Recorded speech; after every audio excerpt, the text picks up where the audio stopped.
경제브리핑 불편한 진실이 여러분의 확실한 두통 치료제가 되어드리겠습니다. 경제 뉴스가 연예 뉴스처럼 쉽게 들리는 그날까지 경제브리핑 불편한 진실.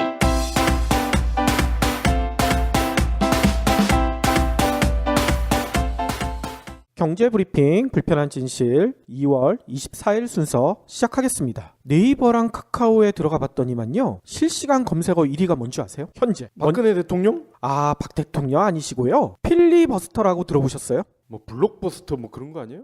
저도 그런 건 줄 알았더니 필리버스터란 용어가 있던데 이게 쉽게 설명하면 무제한 토론이거든요. 왜 이 필리버스터가 실시간 1위에 올라갔는지 좀 살펴봤더니만요. 어제죠. 23일 날 정의화 국회의장이 테러 방지법을 본회의에 직권상정을 했어요. 그러니까 야당의 그러니까 더민주의 이종걸 원내대표를 포함한 소속 의원 108명이 전원 무제한 토론을 신청한 거예요. 그래서 어제 오후 7시 7분경부터 김광진 의원을 시작으로 해서 현재 국회에서 토론을 진행하고 있대요. 이 토론은 생중계 사이트까지 생겼더라고요. 생중계 사이트가 지금 접속이 힘들 정도로 폭발적인 인기를 얻고 있대요. 아니 국회가 무제한으로 토론을 하고 그런 장소는 아니잖아요. 그렇죠. 근데 이 무제한 토론을 한 이유는 아까 얘기 드린 대로 국회의장이 직권상정을 했는데 직권상정을 하게 되면 표결에 붙이겠죠? 근데 표결 전에 그거에 대한 의견을 제시할 수 있는 기회를 주는 거예요. 근데 그거를 무제한으로 하게 되면 표결을 못 하잖아. 표결을 막는 거죠. 한마디로.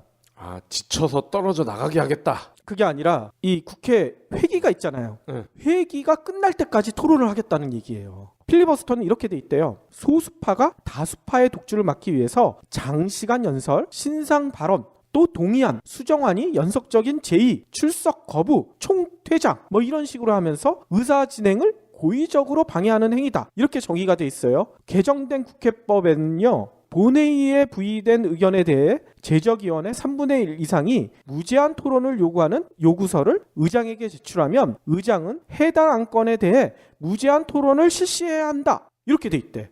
일단 토론을 얼마나 하는지 좀 궁금하실 텐데 세 번째 토론자로 발언한 은수미 의원 있죠? 은수미 의원이 무려 10시간 18분 동안 필리버스터를 했대. 그러니까 10시간 18분 동안 국회에서 혼자서 얘기를 하신 거예요. 국회의원들 상대로. 뭔 얘기를 하죠? 테러 방지법이 왜 문제인지에 대해서 얘기를 하신 거죠. 그런데 이런 필리버스터가 요번이 처음이 아니래요. 그 전에 1969년 8월에는 박한상 신민당 의원이 삼선 개헌에 반대하면서 무려 10시간 15분 동안이나 이 필리버스터를 했다는 거야.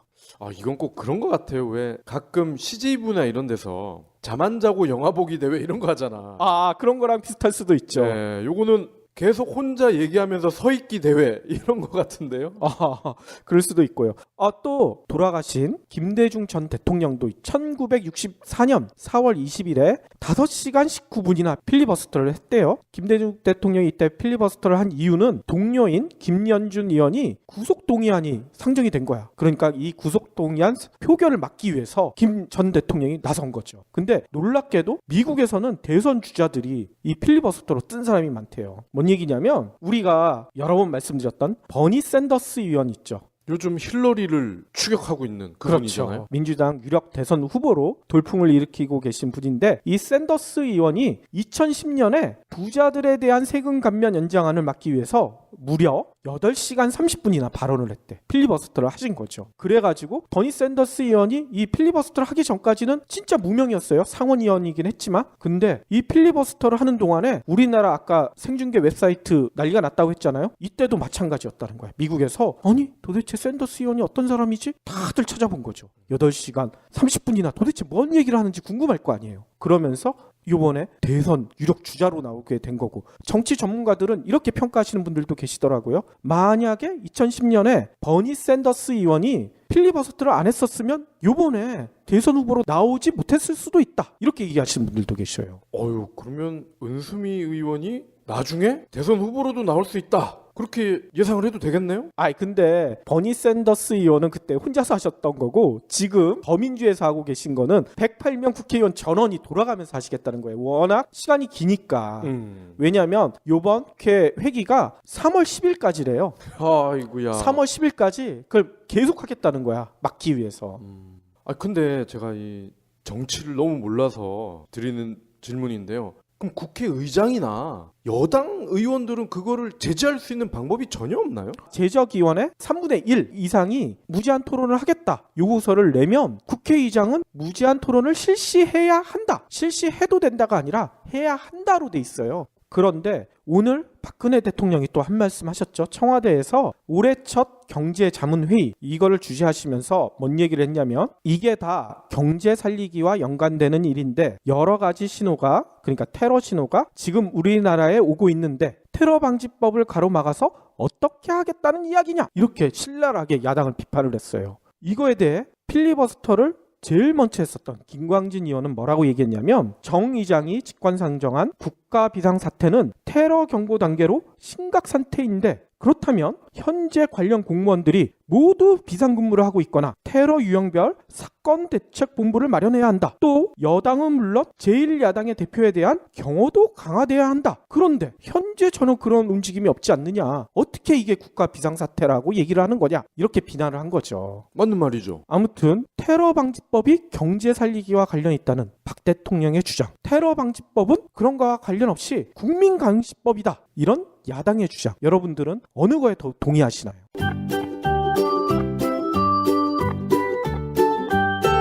인류 최대 사기극이 뭔 줄 알아? 조이팔? 땡! 만년 전에 농업혁명이야. 에이 말도 안 돼. 그럼 퀴즈 하나 더. 10만 년 전에는 인류가 몇 종이었는지 알아? 하나 아니면 둘. 또 땡! 6종이나 있었어. 에이 믿을 수가 없어. 못 믿겠다고? 요즘 책도 안 봐? 김영사 베스트셀러 사피엔스에 다 나온다고. 그럼 인류 미래에 대한 이야기도 나와? 당연하지. 인간이 신을 발명할 때 역사는 시작됐고 인간이 신이 될 때 역사는 끝난다. 저자인 유발 하라리 교수의 말이야. 멋지지? 정말 멋진데? 나도 읽어보게. 책 좀 빌려줘. 안 돼. 때타. 에이 치사해서 나도 당장 사서 본다. 유인원에서 사이보그까지 인간 역사에 대담하고 위대한 질문 사피엔스. 오늘 꼭 챙겨야 할 경제 브리핑. 결론만 들으면은 되게 반가운 소식이에요.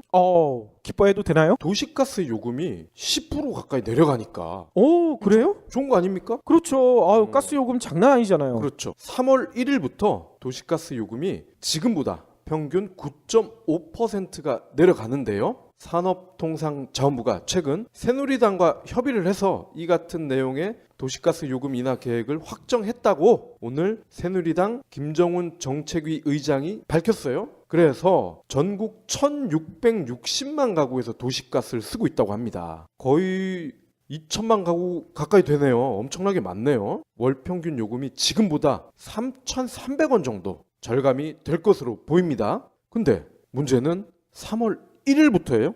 그러니까 봄이 시작되잖아? 보통 도시가스는 난방용으로만 쓰잖아요. 그렇죠. 그러니까 저희는 평상시보다 겨울철만 되면 도시가스 요금이 한 3-4배가 뛰더라고. 그렇죠. 12월, 1월, 2월이 피크잖아요. 그렇죠. 그런데 3월 1일부터야. 왜 그런데? 다음 달에 총선 있잖아. 왠지 총선용 퍼포먼스 같다. 이런 느낌 안 드세요? 그러니까 그것도 새누리가 앞서서 진두지휘하고 있잖아요. 선거가 좋긴 좋네요. 노인 가구들의 빈곤율이 심각하다. 이런 얘기 많이 나왔었잖아요. 네. 그런데 오늘 또 비슷한 자료가 나왔네요. 보건사회연구원이 2011년 국민생활실태조사 이 결과를 발표를 했어요. 여기서 봤더니만 우리나라 노인들은 소득뿐만 아니라 자산 기준으로도 빈곤 상태가 심각하다. 이런 결과가 나왔대. 이거는 기존에 알고 있던 상식과는 좀 다른데요? 그러니까요. 그러니까 노인분들이 소득이 적은 거는 뭐 그러려니 했었는데 자산까지도 적다? 그러니까. 저희는 할아버지 할머니들은 땅이나 집이 많아서 부자인 줄 알았는데. 요번에 발표된 자료를 좀 살펴봤더니만요. 75세 미만 독신 노인 이분들의 순재산이요. 전 연령대 평균에 비해서 절반 이하라는 거예요. 또 75세 이상 독신 노인의 상황은 더 나빠가지고요. 30% 정도밖에 안 된대. 전 연령대 평균에. 극빈층이네요, 거의. 그나마 부부들 있죠. 노인 부부들의 경우에는 재산 수준이 평균보다는 좀 많대요. 그러니까 나이 들어서 독신이 되면 가난해지는 거야. 100년 해외해야 되겠네. 그러니까 와이프한테 잘해야 될 것 같아요. 이 보고서에서는 결론을 이렇게 내렸어요. 한국 노인의 상대적 재산 수준은 OECD 회원국들과 비교할 때 낮은 편에 속한다. 재산의 세대 간 이전이 노년기에 활발하게 일어났기 때문으로 해석할 수 있다. 이렇게 분석을 했어요. 이 분석을 보면 뭐겠어요? 어르신들이 젊었을 때 열심히 번 돈, 나이 들어서 다 자녀들한테 물려주고 재산도 없고 자산도 없고 또 나이 들었으니까 소득도 없고 그러니까 어쩔 수 없이 빈곤해진 게 아닌가 이런 얘기인 거죠. 저희는 나중에 애들 결혼하면 집 사주면 안 되겠네요. 전 안 사줄 거예요. 다음 소식입니다. 요즘 독감이 난리잖아요. 아우 장난 아니에요. 저희도 고생했었었죠. 그런데 독감 덕이라고 해야 될까요? 탓이라고 해야 될까요? 편의점에서 약 매출이 급증을 했다고 합니다. 요즘 편의점에서도 살 수가 있죠. 예, 그러니까 독감 약을 직접적으로 살 수 있는 건 아닌데 독감의 다양한 증상들이 있잖아요. 특히 통증이 있잖아요. 근육통 같은 것들.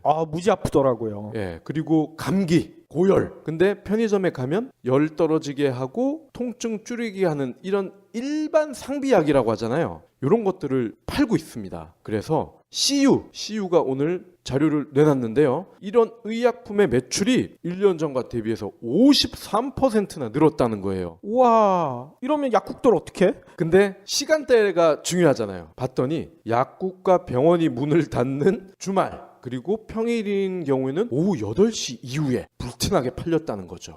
그렇죠. 실은 저희도 주말에 우리 애들이 아프니까 문 연 약국이 없어요. 병원도 당연히 닫았을 테고. 그래서 할 수 없이 편의점 가가지고 일단 진통제만 사다가 먹인 적이 있거든요. 예. 그러니까 이렇게 보면은 편의점이 정말 우리들에게 많은 기여를 하는구나. 이런 생각이 들어요.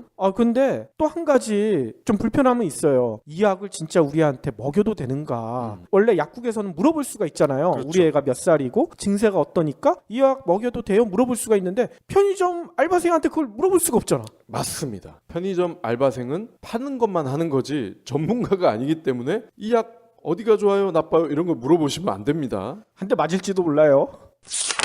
로봇한테 일자리를 빼앗긴다. 이런 전망을 담은 보고서가 여러 차례 나왔었죠. 그렇죠. 급기야 미국 백악관에서도 내놨네. 오바마 아저씨도 걱정을 할 정도군요. 그러니까 말이에요. 미국 백악관이 오늘 연례 경제 보고서를 내놨는데 여기에 뭔 내용이 담겨져 있냐면 로봇이 저임금 직종의 일을 대신할 것이다. 이런 관념을 구체적으로 보여주는 증거를 내놓은 거야. 이 보고서에 따르면요. 시간당 $20도 못 받는 이런 직종들 있죠? 예. 이런 직종들을 로봇이 대신할 가능성 이걸 계산해 봤더니만 무려 83%에 달한대요. 와우. 그럼 사람이 거의 못한다는 얘기잖아요. 그렇죠. 대신 시간당 $40 이상 받는 직종 이런 직종은 이렇게 로봇이 대신할 가능성이 확 떨어져요. 4%밖에 안 된대요. 그러니까 전문직들만 그나마 로봇한테 경쟁력이 있다 이렇게 봐야 되는 건가요? 앞서서도 옥스퍼드 대학이 직업과 로봇에 관련된 여러 가지 자료를 내놨었는데요. 여기도 보면요. 강도 높은 사회성과 창의력이 필요한 예술, 미디어, 교육, 헬스케어 이런 분야든 로봇이 대체할 가능성이 상당히 낮대요. 대신에 저기술 직종 이런 쪽에서는 로봇이 일자리를 빼앗을 수 있다. 이렇게 결과가 나왔다고 합니다. 그러니까 저는 이런 두려움이 앞서요. 지금까지는 직장이나 일자리에서 살아남기 위해서 사람과 경쟁을 해왔는데 이제는 로봇이랑 경쟁을 해야 되는 거야. 이 면접을 보러 갈 때 보면은 이름표 이렇게 딱 붙여가지고 나란히 앉아 있잖아요. 대기할 때. 그렇죠. 곧 로봇도 앉아 있겠군요. 내 옆에 로봇이 앉아 있다고. 이런 거 보면 저는 빨리 태어나길 잘한 것 같아요. 이것도 연결이 되는 내용인 것 같아요. 어제 저희가 이세돌과 구글 컴퓨터의 대국 전해드렸잖아요. 이것도 이제 프로 기사가 컴퓨터로 대체가 될 수도 있다는 거 아니에요. 그렇죠. 근데 그 얘기는 아니고요. 오늘은 이세돌을 최근에 꺾어서 화제가 된 중국의 프로 기사가 있거든요. 이세돌이 졌었어요? 졌어요. 우와. 이름이 커쇼가 아니고 커제네. 커제. 커제? 얼마나 커요 이 사람은? 중국의 커제인데 나이가 19에 불과하다고 합니다. 19인데 몇 단인 거예요 이 사람은? 9단입니다. 19인데 9단이야? 그러니까 바둑 신둥이죠. 와하. 바둑 신동인데 이세돌이 저희가 알기로는 마냥 청소년인 줄 알았는데 벌써 33이네요. 에이, 이세돌이 등단한 지가 언젠데요. 저는 아직도 청소년인 줄 알았어. 그런데 이세돌이 지난달에 세계 바둑 오픈, 그러니까 올림픽이나 이런 걸로 치면 프로 선수권 대회 이런 거랑 비슷한 거죠. 여기에서 결승에서 커제를 만났대요. 그런데 커제가 의외로 쉽게 이세돌을 이겼다는 거예요. 이야. 그런데 이 커제가 이세돌이 구글 컴퓨터와 대국을 한다고 하니까 전망을 했어요. 어떻게? 이세돌이 5대 0으로 압승을 거둔다. 어제 내 얘기랑 똑같잖아. 나도 이세돌이 이긴다고 했었잖아요. 그러게요. 그런데 제가 요거를 조금 더 찾아보니까 재밌는 사실이 있더라고요. 인간이 만든 가장 복잡하고 정교한 게임이 바로 바둑이라는 거예요. 그렇죠. 그래서 인간과 컴퓨터의 싸움 이런 거를 이제 여러 사람들이 연구를 하잖아요. 근데 인간이 승리할 것이다라고 주장을 하는 분들은 바둑이 최후의 보루다 이런 얘기까지 한다는 거예요. 수학적으로도 바둑이 인간이 만든 최고의 게임이라는 게 증명이 돼요. 뭔 얘기냐면 바둑돌을 놓을 수 있는 착점이 361개래요. 근데 첫 수를 주고받는 경우의 수, 이거를 따져보면 몇 가지인 줄 아세요? 12만 9,960까지에 달한대. 그래서 361 착점을 다 넣었을 때 경우의 수를 따져보면 얼마나 되는 줄 아세요? 10의 170제곱. 170이요? 10의 170제곱이 얼마나 많은 숫자냐? 하늘에 있는 별보다 그것보다도 훨씬 많을 뿐만 아니라 우주 전체에 있는 원자 있죠. 예. 원자 수를 다 더한 것보다 많다는 거야. 지금까지 수많은 바둑이 더해졌을 거 아니에요? 예. 한 번도 똑같은 게 없었을 거다. 수학자들은 그렇게 얘기한다는 거야. 아유, 그러면 이 바둑판이야말로 우주네. 우주보다 큰 거죠. 안녕하세요, 해리입니다. 여러분, 꼬박꼬박 내는 반값을 생각하면 집 선택은 신중해야 합니다. 360도 리얼 뷰와 조건 검색, 그리고 매물도 많은 다방으로 찾으세요. 반값이 얼만데 볼 수 있는 건 다 봐야죠. 방 찾을 땐 다방. 오늘의 섹션 취업, 일자리 얘기를 할 텐데요. 일단 또 오늘도 질문을 먼저 던지면서 시작을 할게요. 저희 경제브리핑 불편한 진실을 들으시는 애청자 여러분들은 혹시 칼퇴근하고 계세요? 박 PD는 경제브리핑을 한 이후에는 칼퇴근하고 있죠. 그렇죠. 전에 신문사 다녔었을 때는 어떠셨어요? 아유, 그때는 마음대로 안 되죠. 칼퇴근 거의 불가능했잖아요. 저는 지금은 오히려 칼퇴근해도 되는데 제가 일부러 늦게 가죠. 아, 그러고 계시죠. 실제로 진짜 제가 드린 질문에 네라고 답변하는 분들이 많지 않을 거예요. 지난해 감에서도 비슷한 자료가 나왔었어요. 국내 30대 기업, 역에 다니는 직장인을 대상으로 하루 평균 노동시간을 조사를 했는데 무려 10시간 18분에 달한다고 합니다. 특히나 업무가 많아서 연장 근무, 그러니까 야근이죠. 야근이 필수라는 응답이 어느 정도 됐는지 아세요? 거의 매일 야근하고 있다. 매일이요? 한 절반? 52.3%. 어떻게 찍었는데 이렇게 정확해? 특히나 업무와 상관없이 눈치가 보여 야근한다. 이런 응답도 했대요. 얼마나 되는 줄 아세요? 이 비율은? 더 많을 것 같은데 한 60? 아이, 그렇게 많지는 않고요. 그 비율도 12.6%에 달했다는 얘기예요. 이게 국감에서 공개된 자료라니까요. 그러니까 우리나라 직장인들한테 칼퇴근? 이거는 우리나라에선 존재하지 않는 얘기. 이렇게 여기시는 직장인들이 많다는 얘기인 거죠. 그런데 재미난 일이 있어요. 더불어민주당과 정의당이 재미난 법안들을 내놓고 있는데 그 중에 하나가 퇴근을 보장하는 법안. 이런 게 있대. 진짜 재밌네요. 일명 칼퇴근법. 또 정의당에서는 더 나아가 5시 퇴근법. 이런 것을 내놓고 있대. 요지는 비슷해요. 휴일을 포함해서 한 주에 52시간 이내 근로를 법정화하고 기본급과 연장 근로수당은 정확하게 구분해서 지급하고 연장 근로를 1시간 하던 2시간 하던 일정액을 지급하는 관례 이런 거를 없애버리겠다. 특히나 이거를 어기는 기업한테는 부담금을 징수하겠다. 이런 내용이 담겨져 있대요. 획기적인데요.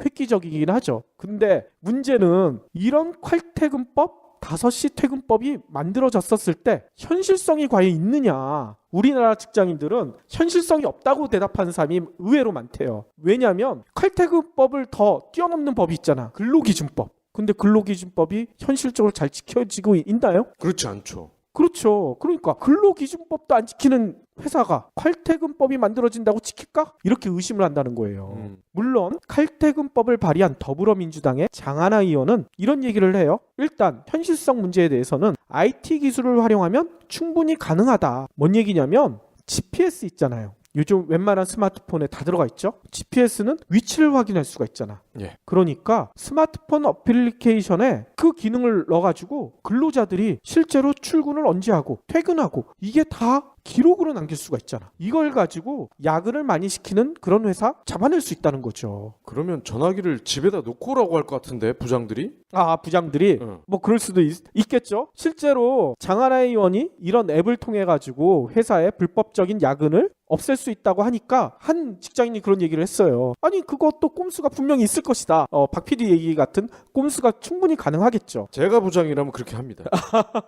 그럴 수 있고요. 또 이런 우려도 있죠. 칼퇴근법이 실제 법으로 만들어져서 적용되면 가뜩이나 좋지 않은 경제가 더 나빠지는 것은 아닌지 이런 우려도 하시는 분들이 있어요. 뭐냐면 경제가 나쁘니까 이럴 때일수록 더 열심히 일을 해야 되는데 칼퇴근한다는 거는 일을 안 하겠다는 얘기 아니냐. 그런데 어떻게 경제가 살아나느냐. 이런 얘기인 거죠. 오래 붙들어 있는다고 일 잘하는 건 아닌데. 그러니까 제가 그 얘기를 드리고 싶은 거예요. 어제도 저희가 브리핑 시간에 잠시 얘기 드렸지만 OECD가 자료 하나 발표했던 것 중에 한국에서 1시간 일하고 버는 돈이 독일의 절반 수준에 그쳤다. 기억나시죠? 예. 한국의 구매력 평가 기준 시간당 평균 소득이 14.6달러인데 반해 독일은 32.2달러, 룩셈부르크는 35.7달러. 우리나라보다 2배 이상씩 다 버는 거야. 이 자료에 대해서 어제도 제가 잠시 언급을 드렸지만 전문가들은 우리나라 근로자들이 노동 시간은 긴데 생산성이 낮기 때문이다. 물론 OECD 자료에는 생산성 이야기는 한마디도 나오지 않지만 전문가들은 이렇게 지적을 해요. 그래서 제가 어제 한마디 하긴 했었는데 일단은 이런 전문가들의 의견을 받아들이자면 이런 얘기잖아. 우리나라 노동자들이 능력이 독일이나 룩셈부르크의 절반밖에 안 된다. 생산성이 낮은 거니까. 그러니까 생산성이 떨어지니까 월급 적게 받는 것도 당연한 거 아니냐. 너네 능력이 없으니까 월급 적게 받는 거 아니냐. 이런 얘기잖아. 한마디로. 근데 그 생산성이라는 것도 일을 한 시간이 짧으면 짧을수록 올라가잖아. 그 얘기를 드리고 싶은 거야. 헨리 포드라고 혹시 알고 계시죠? 포드를 만든 아저씨잖아. 그렇지. 포드 자동차. 자동차의 왕이라고 불리시는 분이잖아요. 근데 우리가 헨리 포드를 교과서에서 배울 때는 뭘로 배웠는지 아세요? 자동차 대량 생산을 처음 시도했던 사람이다. 그러면서 컨베이어 시스템 이걸 처음 도입한 사람이라고 배웠잖아. 그렇죠. 추가로 말씀을 드리면 모델 T라는 게 있어요. 그게 처음으로 대중화된 모델이 있거든요. 그게. 그렇죠. 그러면서 예전에 자료 같은 거 보면 포드 자동차에서 컨베이어 벨트가 이렇게 막 빙글빙글 돌아갈 때 근로자들이 바로바로 오니까 한시도 한눈 팔 수 없을 정도로 바쁘게 일하는 이런 모습이 보여지고 있어요. 저는 그걸 보면서 저 컨베이어 시스템 좋긴 좋은데 근로자들 너무 핍박하는 게 아닌가 이런 생각이 들었었는데 제가 헨리 포드에 관련된 놀라운 얘기를 들었어요. 뭔 얘기냐면 헨리 포드가 노동자를 쥐어짠 게 아니라 근로시간과 임금 개혁을 주도했대요. 응? 되게 재밌죠? 응. 뭔 얘기냐면 1914년 이때 헨리 포드가 노동자의 임금을 하루 2.34달러에서 5달러로 2배도 넘게 올려버렸어. 그러면서 근로시간은 하루 9시간에서 8시간으로 줄여버렸어요. 당시 미국 산업계에서는 되게 충격을 먹은 거죠. 네. 아니 이게 뭔 얘기냐. 분명히 이 포드 자동차는 큰 손해를 입고 결국 망할 것이다. 이렇게 비난하는 사람들도 많았고요. 그런데 헨리 포드가 이렇게 하니까 놀라운 반전이 일어났어요. 회사가 오히려 큰 이득을 얻게 된 거야. 왜 그렇게 이득을 얻었는지 살펴봤더니만 근로시간이 줄었잖아요. 또 임금은 반대로 또 올라간 이런 근로자들이 어떤 생각을 갖는 줄 아세요? 나는 포드 공장에서 일하는 게 너무 자랑스럽다 이렇게 생각하기 시작한 거야. 공장 조립 라인에서 일하던 근로자들이 어떻게 하겠습니까? 더 열심히 일한다는 거야. 그리고 회사에 대해서는 충성도가 더 높아진다는 거죠. 그리고 들어오고 싶어하는 사람들도 더 늘어날 거 아니에요. 그러니까요. 당시만 해도 이런 공장이나 이런 데 가장 큰 골칫거리 중에 하나가 뭐였냐면 이직률이 높다는 거. 공장의 근로 환경이 안 좋으니까 들어와서 잠시 일하다가 아파서 나가는 사람도 있고 마음에 안 들어서 나가는 사람도 있고 이직률이 엄청 높거든요. 이직률이 높으면 어떻게 되겠습니까? 새로 들어오는 사람 또 교육을 시켜야 돼. 교육 비용도 많이 들어가. 그렇죠. 근데 헨리 포드는 임금은 올려주고 근로시간을 줄여서 노동자들의 충성도를 높여주니까 애들이 안 나가. 이직을 안 해. 그럼 어떻게 되겠어요? 교육 비용은 점점 줄어들 거 아니에요. 교육시킬 사람이 필요 없지. 숙련공이 다 돼버리니까. 불량률도 떨어지고. 그렇죠. 이렇게 되니까 헨리 포드는 한 걸음 더 나갔어. 1926년에 뭘 했냐면 그 전만 해도 주 6일 48시간 근무제 이렇게 했었는데 이제 더 쉬어라. 주 5일 40시간 근무제를 전면 도입한 거야. 우리나라는 지금 도입하고 있는데 헨리 포드는 1926년에 거의 100년 전. 100년 전에. 근데 혹시 이렇게 오해하시는 분들도 계실 거예요. 그러면 근로시간 줄으니까 그럼 노동자들 월급 줄어들면 그거 어떻게 살아? 이렇게 오해하시는 분들도 계실 텐데 헨리 포드는 근로시간은 줄었지만 나 임금 예전처럼 주겠어. 이렇게 얘기를 했다는 거야. 근로자들은 하루 일을 덜 하고 임금은 예전처럼 받고 얼마나 좋겠어요. 그렇죠. 행복하죠. 헨리 포드가 왜 그렇게 했는지 언론과 인터뷰에서 밝혔어요. 근로시간을 줄였더니 생산성이 높아지고 경영이 효율화돼 생산량을 늘릴 수 있었다. 근로시간 축소가 경제 전체에 이롭다고 생각한다. 이렇게 얘기를 한 거야. 우리가 아까 생산성 얘기했죠. 생산성을 헨리 포드는 이렇게 높였어요. 그리고 이제 CEO나 오너 입장에서는 몰라서 그럴 수도 있을 것 같아. 일을 오래 시키면 더 좋을 것이다. 막연히. 근데 우리는 해봤잖아. 노동 근로자 역할을 해봤잖아. 야근해. 야 오늘 뭐 네가 나가. 이렇게 되면은 어떻게 돼요? 굉장히 수동적으로 변하고 야근을 마지못해 할 경우도 딴짓하죠. 그러니까요. 그래서 헨리 포드가 또 다른 언론과의 인터뷰에서 이런 얘기도 했어요. 공장 근로자들이 하루 10시간이라는 과거로 돌아간다면 이 나라 산업계는 지속 가능할 수가 없다. 우리나라는 지속 가능할 수가 없는 거야. 헨리 포드가 보기에는. 그러면서 왜 그렇게 얘기했는지 이유에 대해서는 10시간이나 일하면서 사람들이 제품을 소비할 시간이 어디 있겠느냐. 사람들이 놀면서 여유가 있어야 자동차도 살 거 아니냐. 이렇게 지적을 한 거지. 이야, 우리가 지금 논하고 있는 게 그런 테마잖아요. 100년 전에 그거를 이미 주장을 했었네. 그러니까 헨리 포드가 보통 경영 천재, 경영의 신이라고 불리잖아요. 그런데 대부분의 교과서나 이런 데에서는 컨베이어 벨트 시스템만 얘기를 해. 근데 헨리 포드가 정작 경영 천재가 된 거는 이렇게 근로자들의 노동 시간을 줄여주고 임금을 올려주는 이 역발상 때문이 아닌가, 저는 그렇게 생각하는데 그런 얘기가 나온 데가 별로 없어요. 혹시 그럼 그것도 교과서 국정화 하듯이 왜곡하듯이 그런 부분을 교과서 만들 때 삭제해버린 거 아닐까요? 그럴 수도 있고요. 정경련의 요청으로? 정경련의 요청으로 뭐 그럴 수도 있고. 아무튼 제가 어제 OECD 자료를 발표했었을 때 생산성이 줄어든 게 어떻게 노동자 책임이냐 이 얘기를 드렸었잖아요. 헨리 포드 사례 보면 나오지 않아요? 해답이? 생산성 저해 책임은 기업한테 있잖아. 기업이 어떤 시스템을 도입하느냐에 따라서 노동자의 생산성은 올라갈 수도 있고 내려갈 수도 있는 거예요. 노동자들이 스스로 교육을 얼마나 받느냐 이것도 중요하긴 하지만 오히려 포드의 사례를 보면 기업이 어떻게 하느냐가 더 생산성에 큰 영향을 미친다는 거죠. 그리고 저희가 몇 달 전에도 한번 소개를 한 것 같아요. 보리 출판사였나? 그렇죠. 거기도 퇴근을 5시인가 4시에 이제 못을 박았는데 그랬더니 사람들이 회의도 짧게 핵심만 다루고 담배도 한 5번, 6번 나가서 피던 분들도 한두 번으로 줄이고. 그러니까. 왜냐? 빨리 가야 되니까. 일을 빨리 끝내놓고 빨리 가야 되니까. 그러면 회사 입장에서도 생산성 올라가고 쓸데없는 고정비용 줄어들고. 그렇죠. 그러니까 제가 처음에 칼퇴근법을 얘기를 했잖아요. 어찌 보면 이 헨리 포드의 사례나 이런 것들을 살펴봤었을 때 더민주나 정의당에서 칼퇴근법을 발의해야 되는 게 아니에요. 재계에서 발의를 해야 될 거 아니야. 생산성 때문에 우리나라 경제가 안 좋다, 기업들이 살기 힘들다 하면 헨리 포드 사례처럼 칼퇴근법 같이 근로시간을 줄이는 법들을 재계가 스스로 발의를 해서 스스로 실천을 하면 생산성이 올라갈 텐데 그런 생각은 안 하고 어떻게 하면 노동자들을 더 많이 회사에 붙잡아 둘까, 이렇게 하니 생산성이 올라갈래야 올라갈 수가 없죠. 헨리 포드 위인전이나 자서전을 안 읽어본 우리나라 경영자들이 거의 없을 거예요. 그런데 이런 분들은 왜 헨리 포드가 1세기 전에 내놓은 이런 것들을 깨닫고 실천하지 못하는지 참 의심스러워요. 경험을 못 해봤기 때문인 것 같아요. 혹시 기부해보신 적 있나요? 이런 질문을 하면 나 먹고 살 것도 없는데 기부는 무슨? 기부는 션, 정혜영, 김장훈이나 하는 거 아니야? 라고 하시는 분들이 많습니다. 하지만 기부는 돈 많은 연예인의 전유물이 아닙니다. 무료 기부 사이트 위시플렉스에 접속하면 누구나 기부천사가 될 수 있습니다. 어떻게 가능하냐고요? 위시플렉스의 나만의 위시에서 매주 마음에 드는 신상 10개만 고르면 됩니다. 물론 사는 것이 아니라 찜만 하는 겁니다. 그러면 기부머니 500원이 매주 생기죠. 이 기부머니를 경제브리핑, 불편한 진실 같은 프로젝트에 후원할 수 있습니다. 참 쉽죠? 보너스도 있습니다. 매주 추첨을 통해 골라놓은 신상을 최대 90% 할인된 가격으로 살 수 있는 기회도 제공합니다. 기부도 하고 신상도 챙기고 그야말로 꽉 먹고 알 먹고입니다. 이래도 기부는 나와 상관없는 딴 나라 이야기라고 하실 건가요? 당장 위시플렉스에 접속해 자랑스러운 기부 천사의 이름을 올리세요. 저는 스마트폰 내비 앱을 쓸 때 긴 기사를 많이 쓰거든요. 근데 앞으로 긴 기사를 쓸 수 없을 수도 있다. 이런 얘기가 나오는데 이게 어떻게 된 거예요?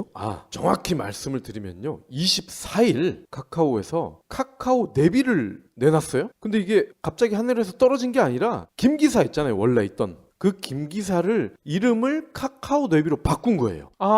긴 기사가 사라지는 게 아니라 이름만 바꾼 거군요. 그렇습니다. 이름만 사라지고 김기사의 골격은 그대로 유지를 한다. 앤드 공유 기능을 훨씬 더 발전을 시켰어요. 그러니까 예를 들어서 이 PD님이랑 저랑 또 다른 친구들 5명이서 예를 들어서 가족 여행을 간다. 그럼 차 5대로 이렇게 나눠 갈 거 아닙니까? 그럼 기존에는 우리가 경주 불국사에 갑시다. 그러면 다 같이 불국사 찍어서 이렇게 가잖아요. 그렇죠. 누가 먼저 가든 복불복이고 일단 거기서 만납시다 이거잖아요. 근데 새로 나온 카카오 내비는 공유지까지 그리고 경로까지 이런 게 다 공유가 된다는 거예요. 5명한테. 그렇게 공유하면 되게 편하겠네요. 그러니까 내 친구들이 내가 가는 곳의 목적지는 물론이고 출발지, 경유지, 그리고 도착 시간 이런 거를 카톡으로도 공유가 되는 거예요. 그러니까 극단적으로는 5명 중에 1명만 카카오 내비를 깔아도 4명에게는 깔려있지 않더라도 카톡으로 이러한 정보를 다 공유를 할 수 있다는 거죠.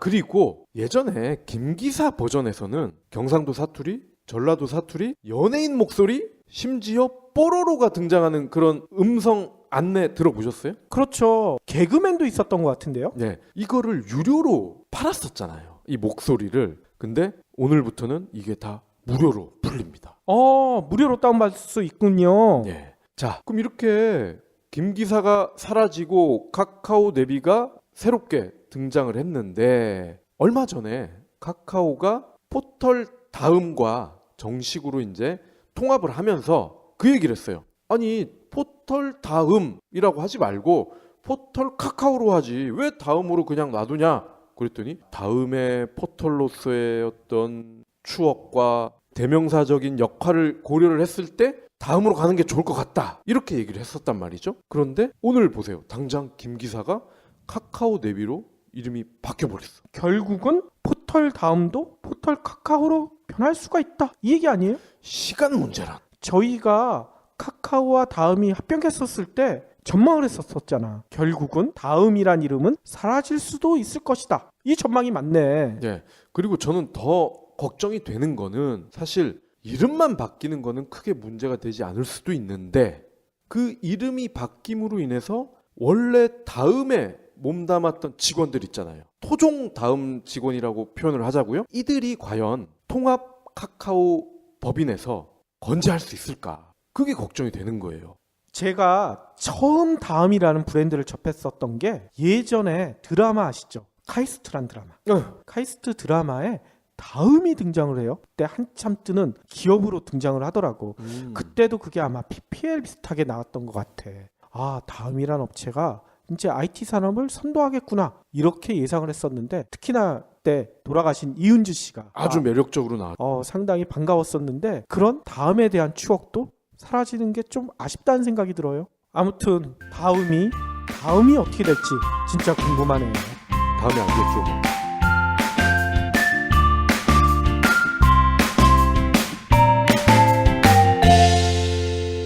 본 팟캐스트의 저작권은 뉴스백에 있습니다. 국내